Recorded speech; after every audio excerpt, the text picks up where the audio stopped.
하나님께서 우리에게 주시는 하나님 말씀은 호세아 9장 1절에서 9절까지 말씀입니다. 저와 여러분이 한 절씩 나누어서 교독합니다.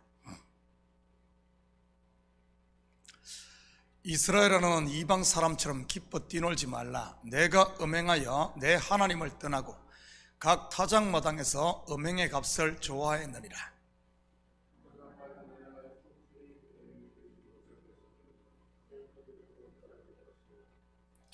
그들은 여호와의 땅에 거주하지 못하며 에브라임은 애굽으로 다시 가고 아수르에서 더러운 것을 먹을 것이니라.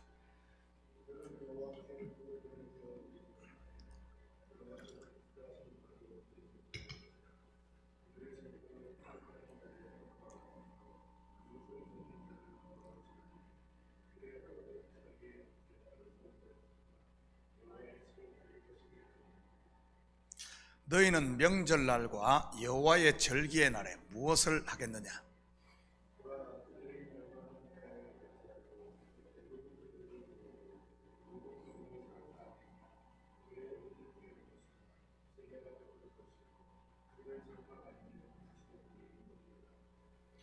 형벌의 날이 이르렀고 보응의 날이 온 것을 이스라엘이 알지라. 선지자가 어리석었고 신에 감동하는 자가 미쳤나니 이는 내 죄악이 많고 내 원한이 큼이니라.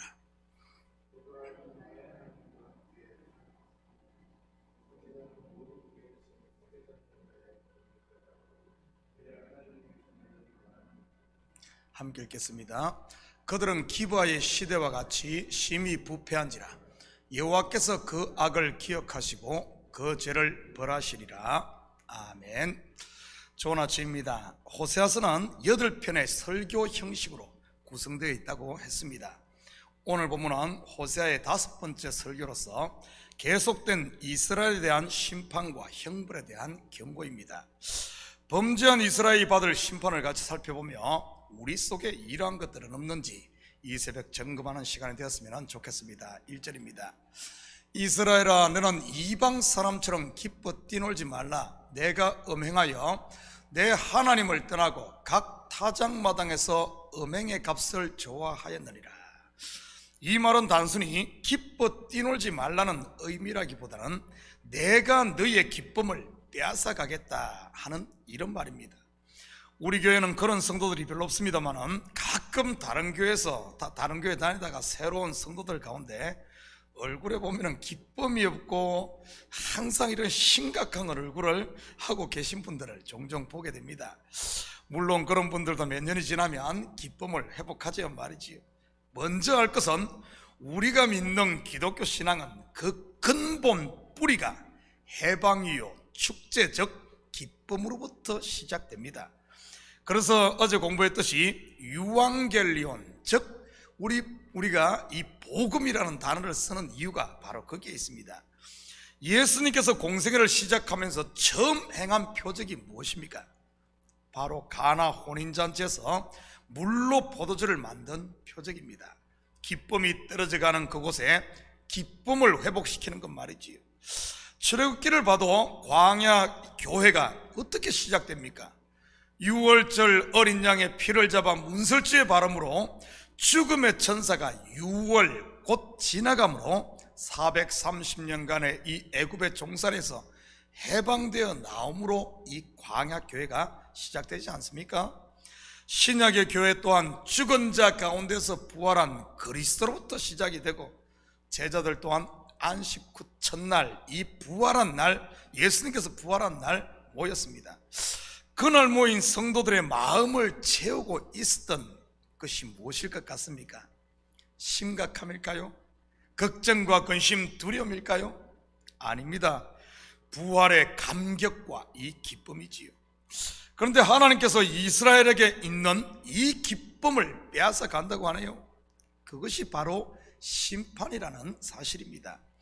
여러분의 마음에 처음 사랑과 은혜 그리고 기쁨이 샘솟고 있습니까? 세상의 그 무엇으로도 빼앗아 갈 수 없는 저 깊은 데서 솟아나는 이런 기쁨 말이지요.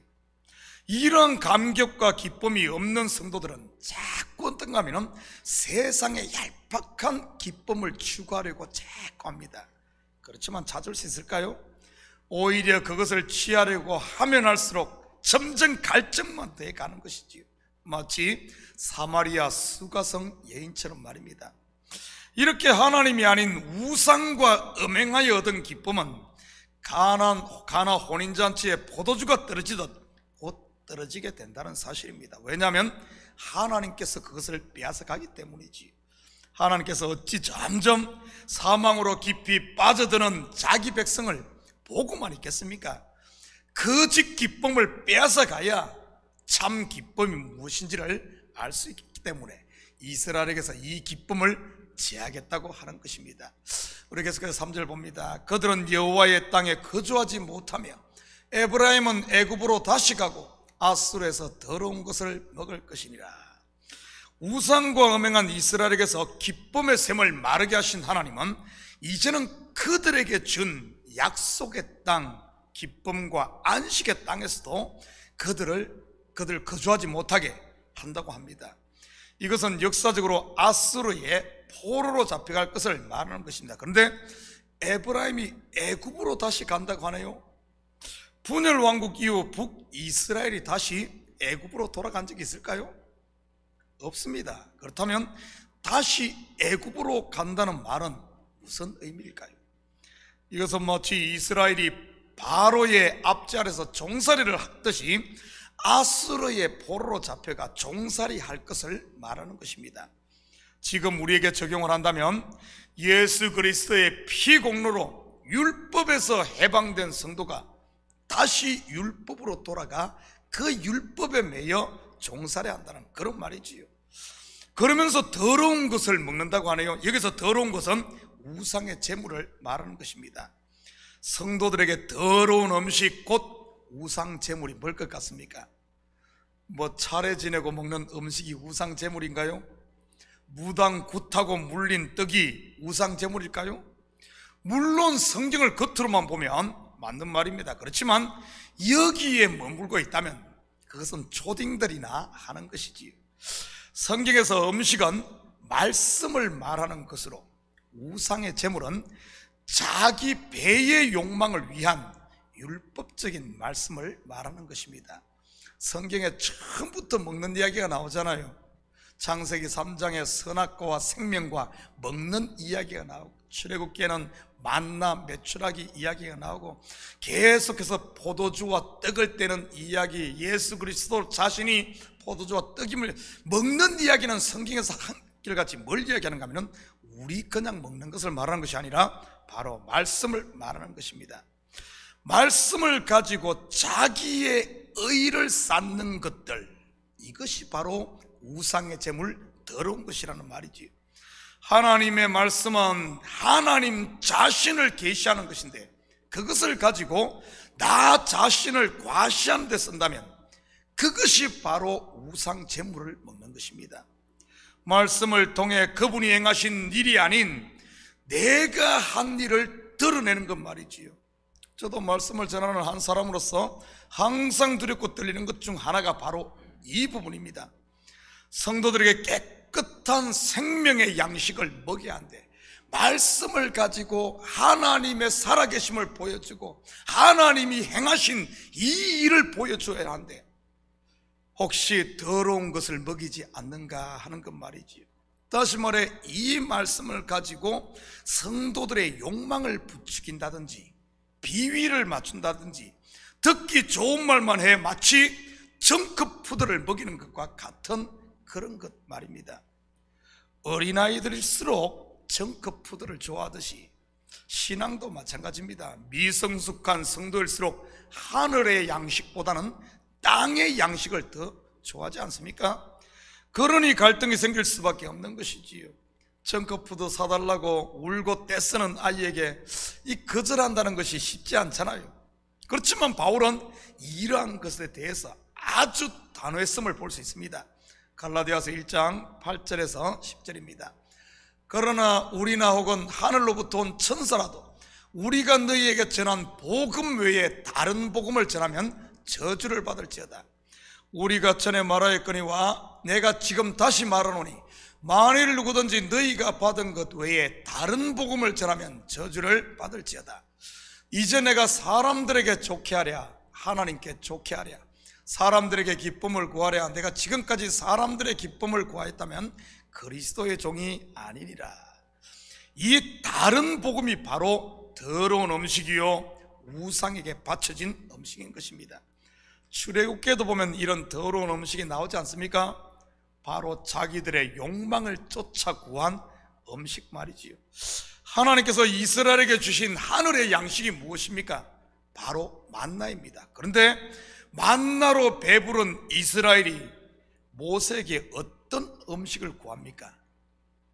바로 고기를 구하지요. 그들의 원망 소리를 들은 하나님께서는 온 지면에 메추라기를 보내 한 달을 먹게 합니다. 그러자 그걸로 또 배부른 이스라엘이 뭘 구합니까? 생선을 구하고 마늘과 양파, 부추, 그리고 외와 수박까지 구합니다. 이 광야에서 말이지. 전부 자기의 욕망과 배를 위한 음식이었지요. 예수님 당시의 종교 지도자들과 바리새인들의 모습도 이런 모습 아닌가요? 하나님의 말씀인 율법을 가지고 전부 자기 의만 쌓고 스스로 왕노릇하고 있었으니 말이지. 그렇다면 지금 우리의 모습은 어떨까요? 혹시 내 배를 위한 신앙, 내 욕망을 위한 믿음을 쫓고 있지는 않습니까? 하나님을 이용해 내 이름을 내고 하나님의 이름으로 내 꿈을 펼치려고 하고 하나님의 이름으로 내가 영광을 받으려고 한다면 말이지. 이런 더러운 음식은 결국 심판의 대상임을 잊지 마시기 바랍니다. 한 절만 더 봅니다. 9절입니다. 그들은 기브아의 시대와 같이 심히 부패한지라 여호와께서 그 악을 기억하시고 그 죄를 벌하시리라. 기브아의 시대는 사사기 말엽 베냐민 지파와 이스라엘 11지파가 내전을 벌였던 그때를 말합니다. 그 전쟁의 계기가 되었던 사건이 레위인의 첩이 기브아의 불량배들에게 의해 융간을 당해 죽는 일입니다. 이 레위인은 죽은 첩의 시체를 집으로 가져가 12덩이로 토막을 내서 이스라엘 각 지파에 보내지 않습니까? 그러자 분노한 11지파가 군대를 모아 베냐민 지파를 징벌하게 되지요. 그 전쟁으로 이스라엘 지파 가운데 큰 사륙이 일어납니다. 그리고 베냐민 지파는 전멸 위기에 처하게 되고 오직 600명만 살아남게 됩니다.